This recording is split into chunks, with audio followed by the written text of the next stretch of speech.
All right. Good morning, everybody. I want to thank you all for joining me for today's webinar on quick stats. So the goal for today is to run a quick search and show you guys the stats tab and just talk about some of the information we're seeing. And then using that same process, I want to show you guys how to pull a list of your own transactions and define those same stats for yourself. I think it's a very quick and easy way to find your yearly production. All right, let's just get started. So here I am on the Flex dashboard, of course, where we always start our day. And for me, I am going to launch a quick search. So I have it in my favorites bar right up here. If you don't, no fret. Of course, you can always open the menu and then find the quick search over on the right side.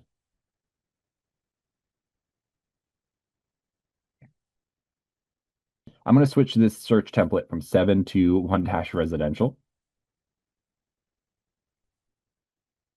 So now let's run a very basic quick search just with the purpose of finding stats within that criteria, right? So maybe I am looking for some information on all of these different statuses just within the last year. I'm not going to be picky about date range, but of course you could do year to date if you so please. That's usually what people are doing, maybe 30 days. This right here by default is just giving me 1 year to date. So I chose all of the, let's just say typical statuses, gave myself a year. And let's just like pick on a town. What would have a good amount? Maybe Bangor, since it's right in the middle of my map.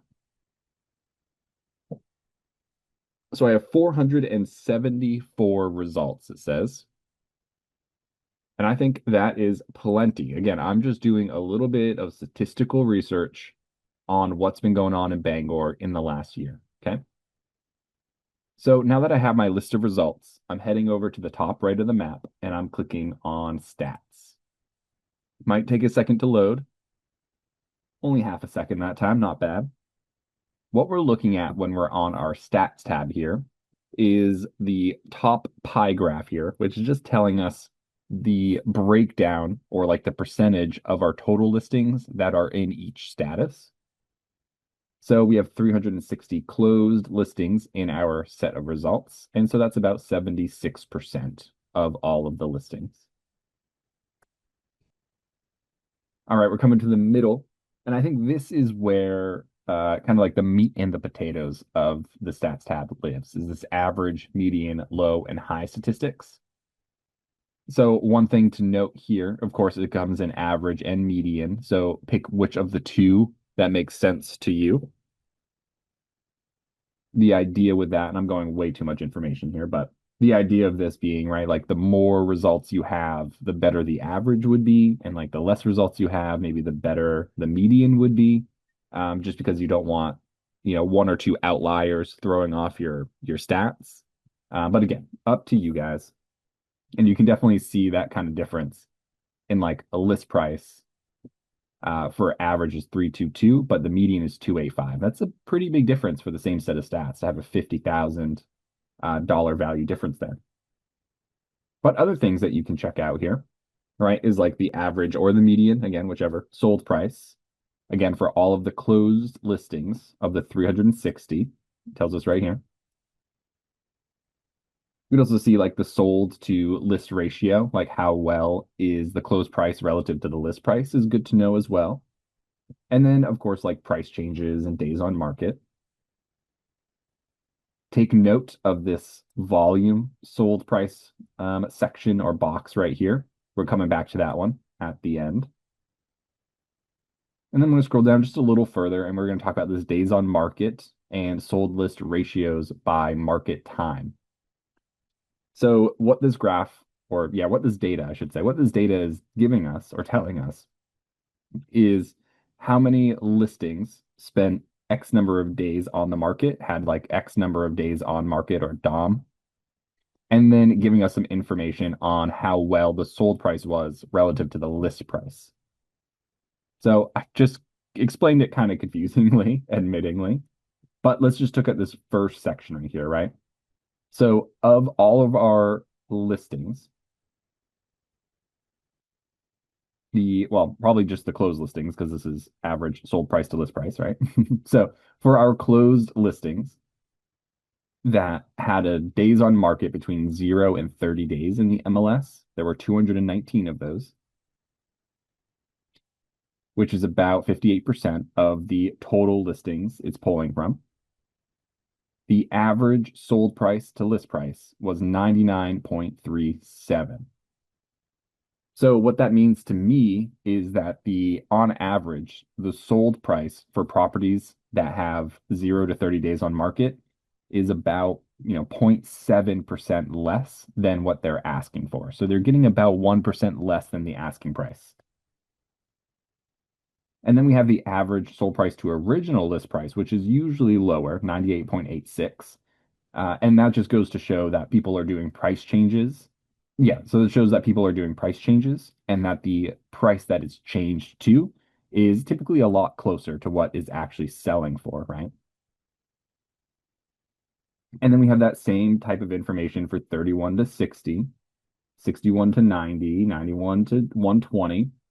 There's always kind of like an interesting, let's describe it like a swirl, maybe, or a curve to this information.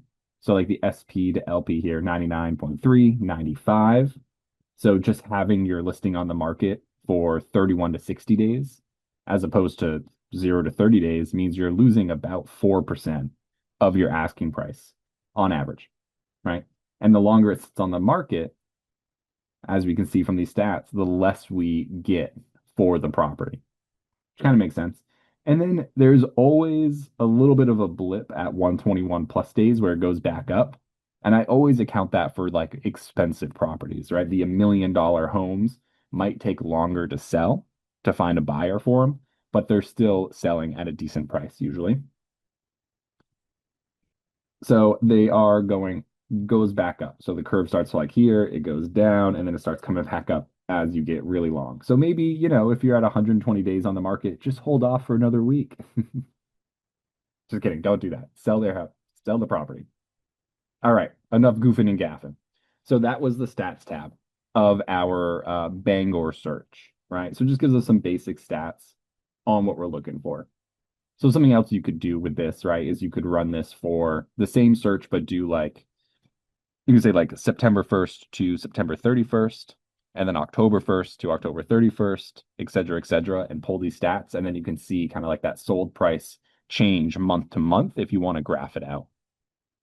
With that though, just go to Domus Analytics. Come on. Okay. Now officially enough goofing and gaffing. We're coming back to our quick search. Because I want to show you how you can find a list of your own transactions, or if you want to stalk another agent because you're curious, or maybe you're a broker who's looking to recruit and you want to do a little research on somebody, this is how I usually recommend. I think this is a quick and easy way to do it. So I want to change from a residential search to a cross property search. So this is going to search for residential, land, multi, and commercial properties all together in one search, which is going to hit 95+% of what's out there. If you're doing research on yourself and you sold maybe like a personal property trailer in a mobile home, that's not going to be found in this cross property search, unfortunately.